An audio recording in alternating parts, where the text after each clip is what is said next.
কথা বলা গুহা। অনেক অনেক দিন আগে এক গভীর জঙ্গলে একটা সিংহ থাকত।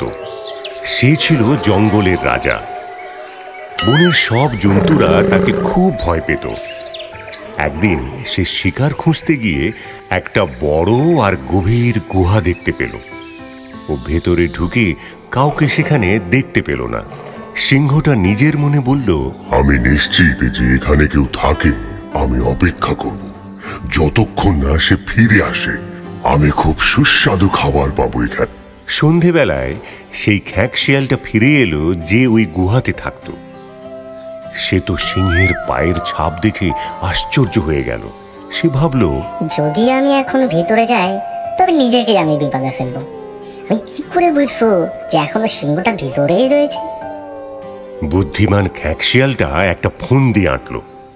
সে জোর গলায় বলল, হে গুহা! সিংহ তো খ্যাঁক শিয়ালের গলার আওয়াজ শুনে খুশি হলো, কিন্তু সে চুপ থাকলো। খ্যাঁক শিয়ালটা তখন আবার ডাকলো, ও গুহা, আজ তুমি এত চুপচাপ কেন? সিংহ খ্যাঁক শিয়ালকে গুহার সাথে কথা বলতে দেখে আশ্চর্য হয়ে গেল, তবু সে চুপ থাকলো। খ্যাঁক শিয়াল বলল, আমার প্রিয় গুহা, রোজ আমি বাড়ি ফিরলে তুমি অভিবাদন জানাও। কি হলো তোমার আজ? তুমি কথা না বললে আমি কিন্তু চলে যাব। সিংহ ভাবল, না না, আমার খাবার হাত থেকে ফসকে যাবে যদি আমি নাটক না করি। গুহা মনে হয় আমাকে দেখে ভয় পেয়ে গেছে। আমি না হয় উত্তর দিয়ে দিচ্ছি ওর হয়ে ওর মালিককে। সিংহ মুখ খুলে গর্জন করতে লাগলো। আর কিছু বলার আগেই সেখান থেকে খ্যাঁক শিয়াল দৌড়ে পালিয়ে গেল।